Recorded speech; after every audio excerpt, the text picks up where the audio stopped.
Good morning, fellow bookworms, and welcome to Bookworm Addict. I hope everyone's having a good morning and everyone had a good night. Today, we'll be reviewing the Frontier, Pennsylvania series, Book 1, Traders, Travelers, and Tomahawks by John L. Moore.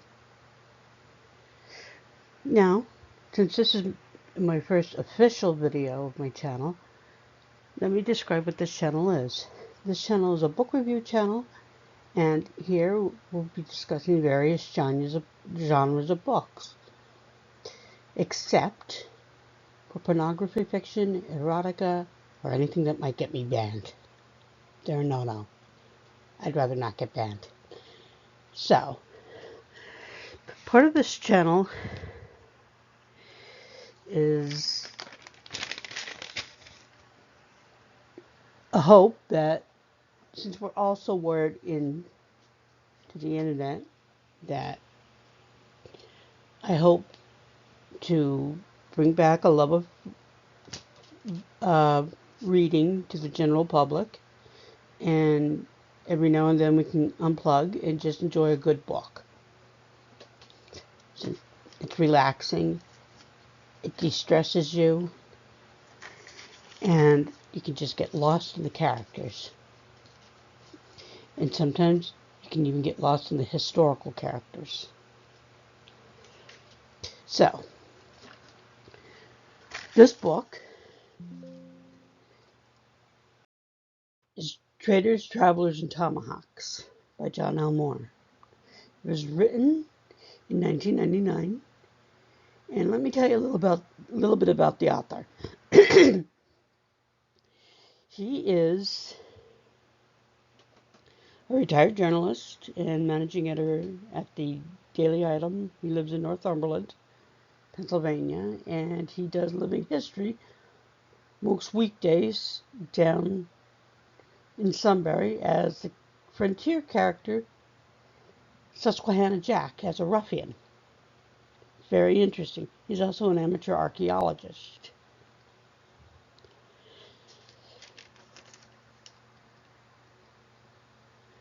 What I want to do with this book is give you a little tour.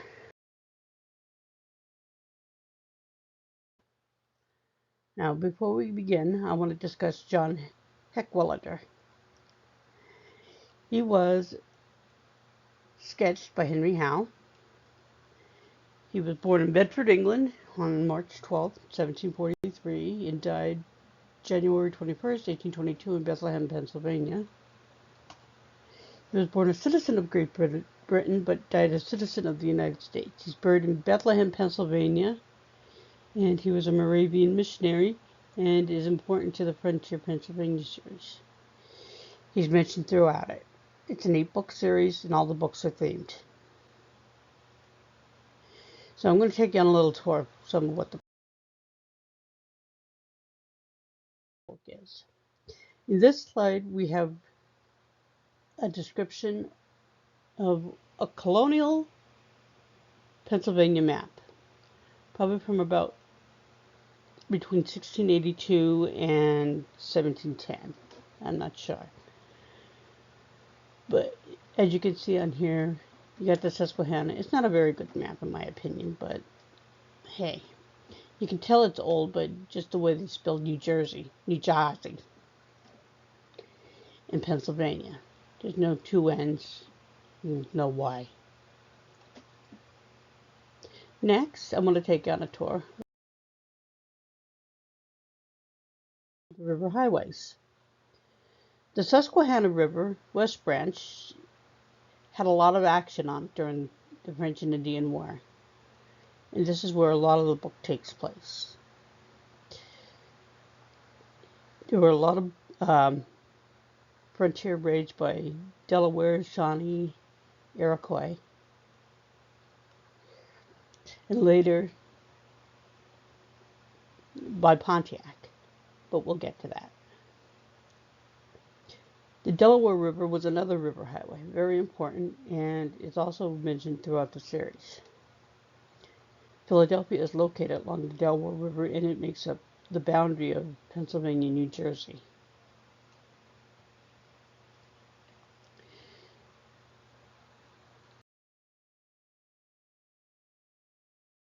The next one is the Lehigh River. This is where the village of Gnadenhutten, a Moravian missionary area, was located. It also flows into Bethlehem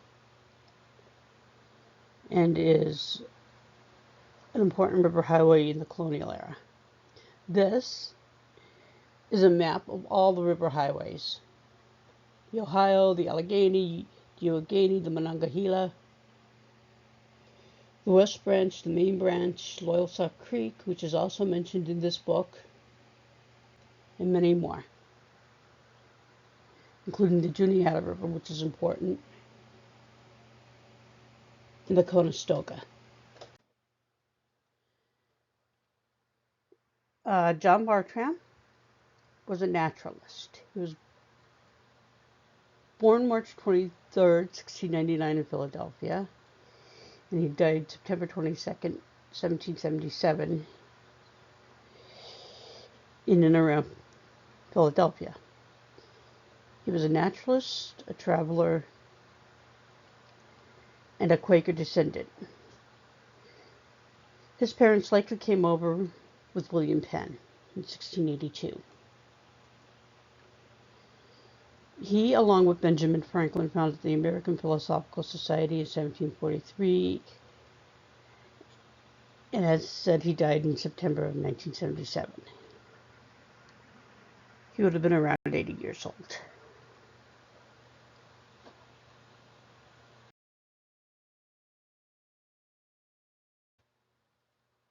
This is John Bartram's house.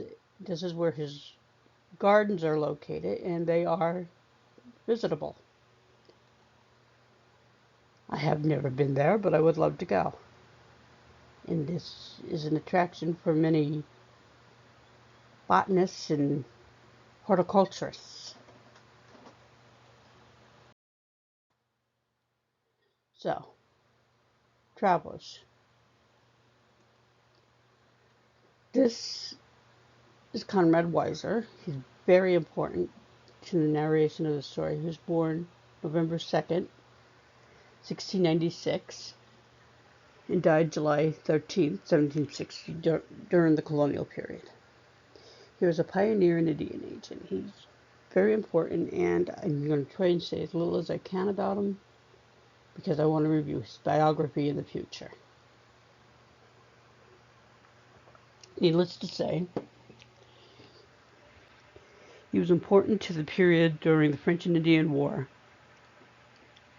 and for the expulsion of settlers from burned cabins in 1950 after the Iroquois appealed to the provincial government because they were squatters. He was owner of an expansive amount of property, and I live in Weiser Forest District 18. There are 20 forest districts in Pennsylvania.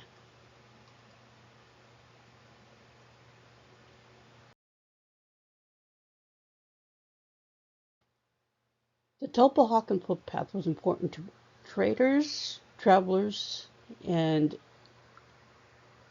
it's even mentioned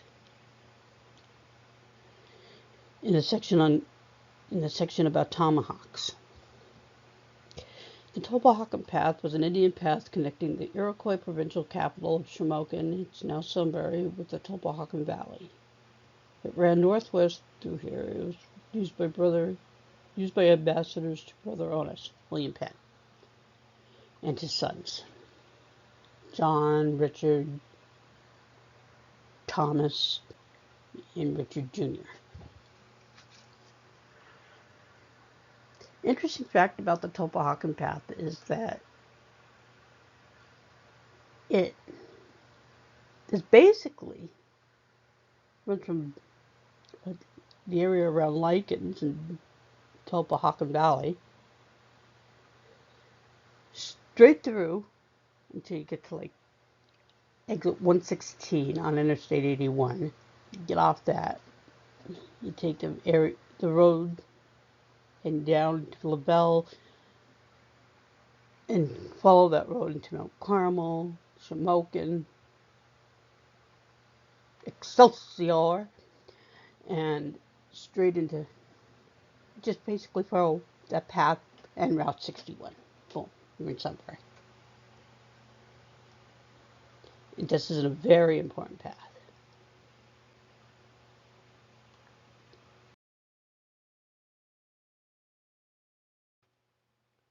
This is Chief Shikalimi, the eponymous name of the Shikalimi School District in Sunbury. They have an excellent band. Shikalimi was an Oneida Indian. He died around December 6, 1748. He was succeeded by his son, half-king Tacticodorus, a.k.a. Logan, a.k.a. John Logan. He traveled with Conrad Wise to upstate New York to treat with the Oneida in winter of 1737. And he's an important traveler. The 1737 walking purchase.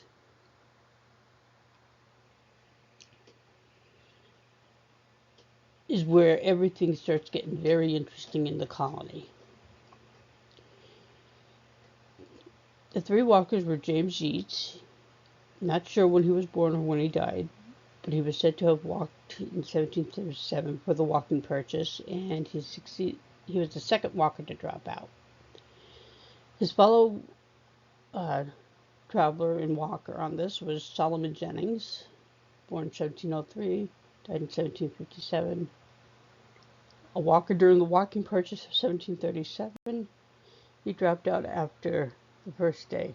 He was the owner of the Geisinger farm near Bethlehem, Pennsylvania. The third walker was Edward Marshall. He was born in 1710, died in 1789. He was one of the walkers during the walking purchase. He completed the walk but did not receive the promised 500 acres from the Penn brothers. Figures. Can't trust your government even then. He worked with the provincial surveyors after the walking purchase. Now, there were several aftermaths to the walking purchase. This is from the book. It shows the area from the forks of the Delaware down to Philadelphia. It's not real clear on here, but if you look closely, you can see the Tulpehocken Creek. And frankly, I think there was a bit of butthurt on the part of the Lenni Lenape, because they felt that instead of walk all day, like how walkers did, and they were told they walk as far as they can a day and a half,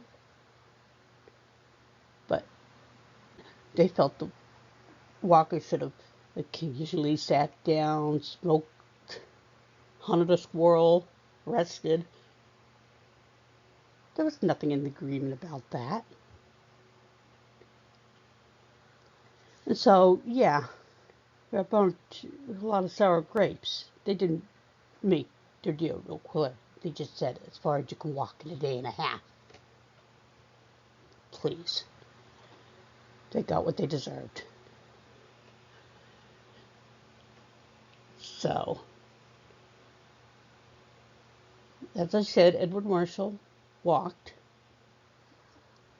He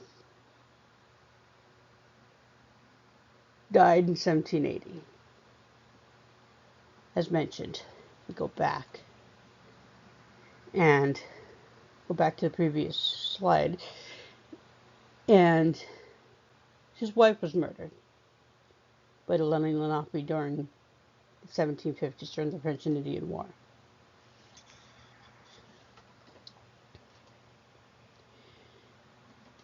The Delaware were so pissed about what happened that they killed one of their own representatives for this walk. And they fought it tooth and nail until Tulpehocken was bought off. We'll get to him. I have a excuse me. I have a biography for him too. And should be interesting.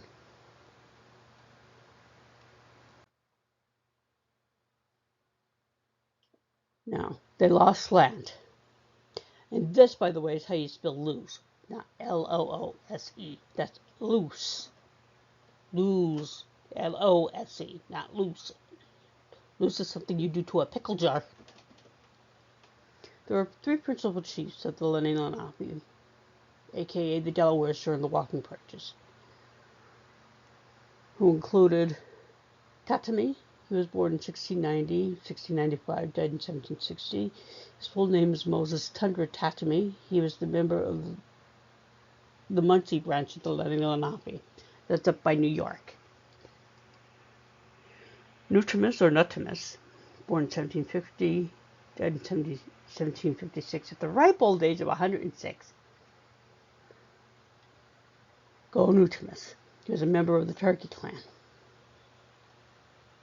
And then there was Chidiuskin, as I mentioned. He was called the King of the Delawares. He was born in 1700, died in 1763. And he was likely assassinated. And that's a period that is not studied in any school that I know of. A lot of people have never heard of it.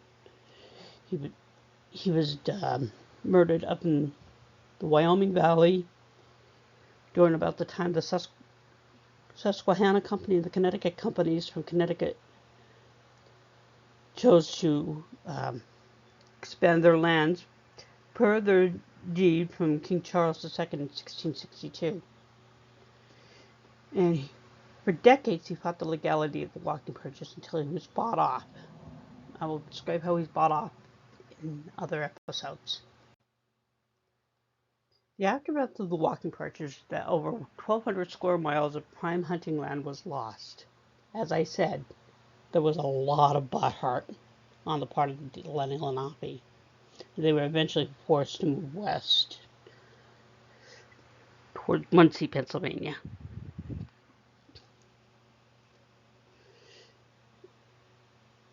In 1742, Chief Nutimus built a cabin along Nescapec Creek, and he owned several black slaves. Yes, it wasn't just whites that owned slaves. And Pennsylvania did have slavery. Native Americans enslaved whites and blacks. Gee, what a surprise. However, the Lenni Lenape would have their revenge in the 1750s.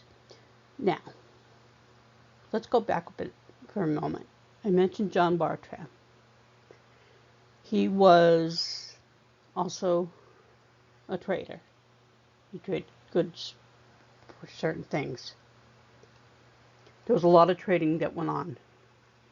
The walking purchase could be, say, a trade, walking as far as you could in a day and a half for a portion of land.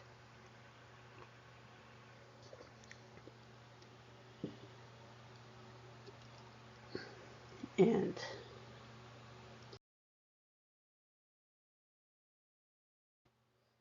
we get to the Tomahawk section of the video. Action picks up around 1750 in an area called Burnt Cabins. This is located in Fulton County, Pennsylvania, which is on the southern border between Pennsylvania and Maryland. It's about an hour and a half, 2 hours from me. Early settlers' cabins in this vicinity were burned by provincial forces in 1750 to satisfy Indian protests against white trespassers, squatters, against white on their lands. The name is a relic of troubled days on the Pennsylvania frontier. Conrad Wise was part of this, and he, along with Technic Doors, decided to burn all the settlers' cabins, including their mills, and evict the settlers. Some of them were killed. This is the first major action against colonials from the Lenni Lenape and the Iroquois. The Iroquois were not happy because Burnt Cabins was built along a lot of prime hunting land, and it was built along the Juniata River, which flows south from Juniata County and is a tributary of the Susquehanna River. you refer back to the map, showed all the major riverways. Now, before we get to this one, I want to say in 1753, George Washington kicked things off with the French and Indian War at Jumonville Glen, spelled with two L's, but pronounced as a Y, since it's French, Jumonville. And in that period, the Indians scalped many French people, but the French were on a diplomatic mission. And, Washington kind of screwed up. Wars can be started with just the actions of one man, or with the death of a man. Jumonville, the French Indian War, Archduke Ferdinand, with his death in Serbia and his wife's death, or World War I, or whoever fired the first shot on Fort Sumter.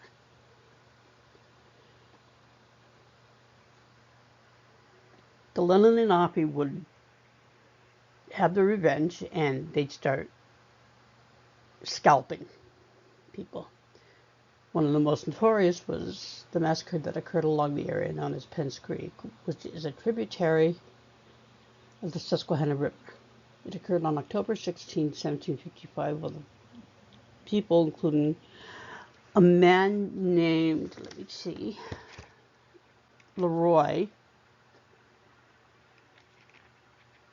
Let me get to it.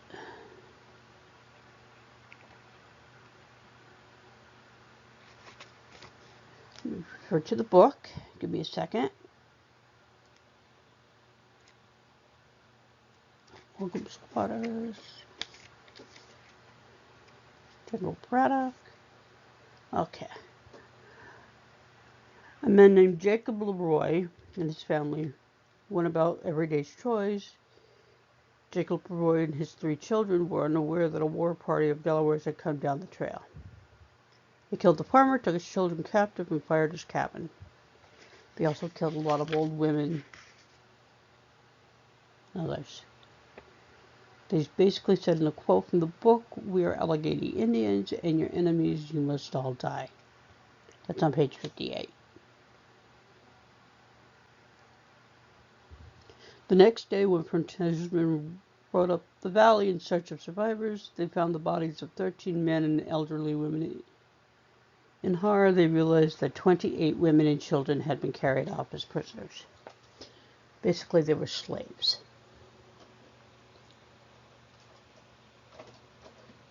These are historical markers. A lot of people don't stop to look at. Here's the historical marker for the man I just mentioned. All this started after Braddock's defeat and Braddock's death in 1755.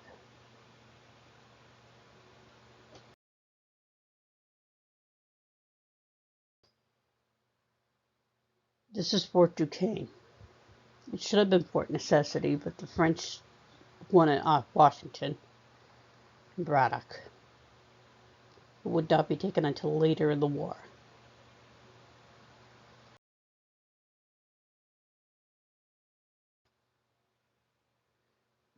So, next, Harris's Ferry.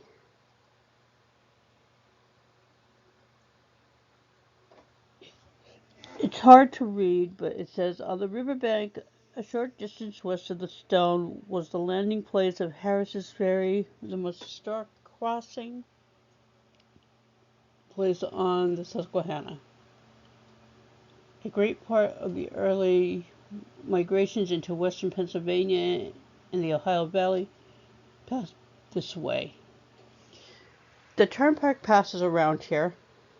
If you go a little bit south of Harrisburg, the turnpike meets here. John Harris Sr.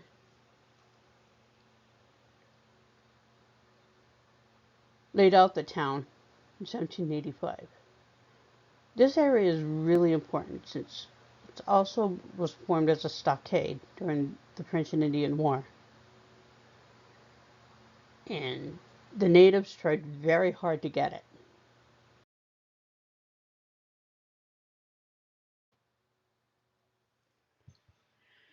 As a result of the raids, the Penns also, with the request of the provincial government, with the help of the provincial government, started offering bounties on scalps, men, women, or children, for Indians. Hey, if they could scalp ours, we could scalp them. War's a messy business. What can I say? War's brutal. As Sherman said, war's hell. So, Fort Augusta was commissioned in 1756 on the area known as Shamokin, which is around Shamokin Dam, Sunbury, Northumberland, Pennsylvania. This is just a rendering of Fort Augusta.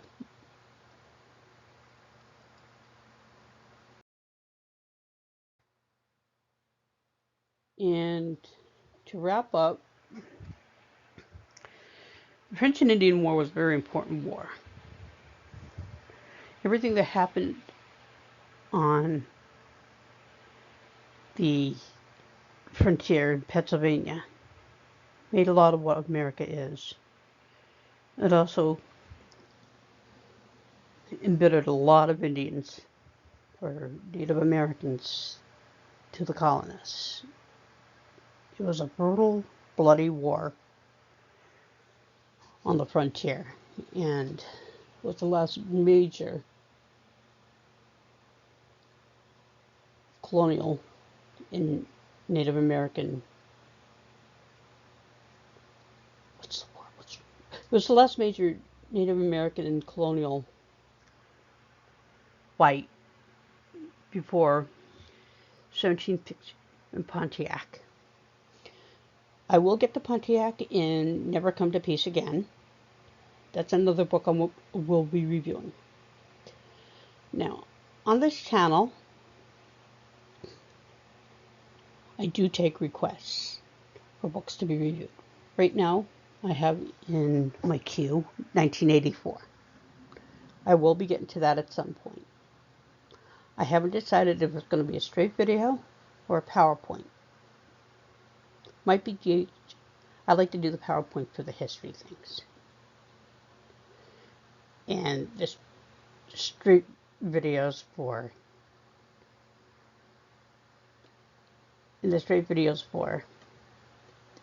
regular book reviews.